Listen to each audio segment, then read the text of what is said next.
ಸಂಸದ Prajwal Revanna pen drive ಪ್ರಕರಣಕ್ಕೆ ಈಗೊಂದು ಟ್ವಿಸ್ಟ್ ಸಿಕ್ಕಿದೆ. ಬಿಜೆಪಿ ಮುಖಂಡ ದೇವರಾಜೇಗೌಡ ಆರೋಪಕ್ಕೆ ಕಾರ್ತಿಕ್ ಅಂದ್ರೆ ಕಾರ್ ಡ್ರೈವರ್ ಆಗಿದ್ದ ವ್ಯಕ್ತಿ ತಿರುಗೇಟು ಕೊಟ್ಟಿದ್ದಾರೆ.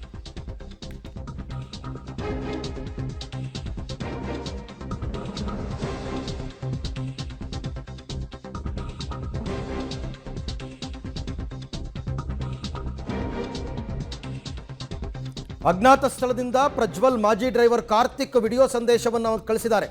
ಪ್ರಜ್ವಲ್ ರೇವಣ್ಣ ಅಶ್ಲೀಲ ವಿಡಿಯೋ ನನ್ನ ಹತ್ರ ಇದ್ದದ್ದು ನಿಜ. ನಾನು ಆ ಪೆನ್ ಡ್ರೈವನ್ನು ದೇವರಾಜೇಗೌಡರಿಗೆ ಮಾತ್ರ ಕೊಟ್ಟಿದ್ದೆ. ಯಾವುದೇ ಕಾಂಗ್ರೆಸ್ ಮುಖಂಡರಿಗೆ ನಾನು ಆ ಪೆನ್ ಡ್ರೈವನ್ನು ಕೊಟ್ಟಿಲ್ಲ. ದೇವರಾಜೇಗೌಡ ಹೇಳ್ತಿರೋದೆಲ್ಲ ಸುಳ್ಳು ಅಂತ ಪ್ರಜ್ವಲ್ ರೇವಣ್ಣ ಮಾಜಿ ಡ್ರೈವರ್ ಕಾರ್ತಿಕ್ ಒಂದು ಸ್ಫೋಟಕ ಹೇಳಿಕೆಯನ್ನು ಕೊಟ್ಟಿದ್ದಾರೆ. ಅರ್ಥಾತ್ ಇದೆಲ್ಲದಕ್ಕೆ ಬಿಜೆಪಿ ಮುಖಂಡರೇ ಕಾರಣ ಅಂತ ಅವ್ರು ಹೇಳ್ತಾ ಇರೋದು. ಅವ್ರಿಗೆ ನನ್ನ ಮೇಲೆ ಒಂದು ಸ್ಟೇ ಆರ್ಡರ್ ತರ್ತಾರೆ. ಇವರು ಯಾವುದೇ ರೀತಿ ಒಂದು ಫೋಟೋ ಆಗಲಿ ವಿಡಿಯೋ ಆಗಲಿ ರಿಲೀಸ್ ಮಾಡಬಾರ್ದು, ಅಶ್ಲೀಲವಾಗಿರೋದು ಅಂತ ಹೇಳ್ಬಿಟ್ಟು ಪ್ರಜ್ವಲ್ ರೇವಣ್ಣ ನನ್ನ ವಿರುದ್ಧ ಅವ್ರು ಸ್ಟೇ ತರ್ತಾರೆ.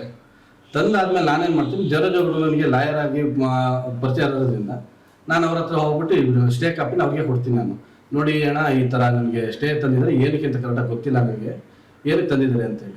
ಅದಕ್ಕೆ ಅವ್ರಿದ್ದರು ನಿನ್ನ ಹತ್ರ ಯಾವುದೋ ಫೋಟೋ ವಿಡಿಯೋ ಇದೆಯಂತೆ, ಅದಕ್ಕೋಸ್ಕರ ಅವರು ಸ್ಟೇ ತಂದಿದ್ದಾರೆ ಅಂತ ಹೇಳ್ತಾರೆ. ನಾನು ಅದಕ್ಕೆ ನನ್ನ ಹತ್ರ ಇದೆ ಅಂತ ಅವ್ರಿಗೆ ಯಾರು ಹೇಳ್ದಾರು ಅಂತೀನಿ. ಅದಕ್ಕೆ ಅವ್ರಿಗೆ ನನಗೆ ಗೊತ್ತಿಲ್ಲಪ್ಪ, ನೀನು ಉಂಟು ಹೋಗ್ಬಿಟ್ಟು ಕೇಳ್ಕೊ ಅಂತ ಹೇಳ್ತಾರೆ. ಅದಕ್ಕೆ ನಾನಿದ್ದಾನೆ ಸರಿ ಅಂತೇಳಿ ಒಪ್ಕೊಂಡು ಇದಕ್ಕೆ ಏನು ಆನ್ಸರ್ ಕೊಡಬೇಕಲ್ಲ ಕೋರ್ಟಲ್ಲಿ ಯಾವ ರೀತಿ ಕೊಡೋದು ಅಂತಂದಿದ್ದಕ್ಕೆ ನೀನು ನಿನ್ನ ಹತ್ರ ಇರೋ ಫೋಟೋಸು ವೀಡಿಯೋಸು ಎರಡೂ ನನ್ನ ಕೈಲಿ ಕೊಡು, ನಾನು ಅದಕ್ಕೆ ಜಡ್ಜ್ ಮುಂದೆ ಸಬ್ಮಿಟ್ ಮಾಡ್ತೀನಿ. ನಾನು ಯಾರಿಗೆ ಅದು ತೋರ್ಸೋದಾಗಿ ಇನ್ನೊಂದಲ್ಲಿ ಏನೂ ಮಾಡಲ್ಲ. ಜಡ್ಜ್ ಮುಂದೆ ಕೊಟ್ಟರೆ ನಿನಗೆ ಸ್ಟೇ ವೇಕೆಟ್ ಮಾಡೋದಕ್ಕೆ ನಿನಗೇನು ಕಾನೂನು ರೀತಿ ತುಡುಕಾಗ್ದಾರೆ ನಾನು ನೋಡ್ಕೊಳ್ತೀನಿ ಅಂತೇಳಿ ಇದೇ BJP ಅಭ್ಯರ್ಥಿ ದೇವರಾಜೇಗೌಡ ಅವರು ಹೇಳಿರ್ತಾರೆ ನನಗೆ. ಅವ್ರು ನಂಬಿ ನಾನೇನು ಮಾಡ್ತೀನಿ, ನನ್ನ ಹತ್ರ ಇದ್ದಂಥ ಒಂದು ಕಾಪಿನ ಅವ್ರಿಗೆ ಕೊಡ್ತೀನಿ. ಅವ್ರು ಅದನ್ನು ಯೂಸ್ ಮಾಡ್ಕೊಂಡು ಅವ್ರು ಸ್ವಾರ್ಥಕ್ಕೆ ಯೂಸ್ ಮಾಡ್ಕೊಂಡ್ರು ಏನಕ್ಕೆ ಯೂಸ್ ಮಾಡ್ಕೊಂಡು ನನಗಂತೂ ಗೊತ್ತಿಲ್ಲ.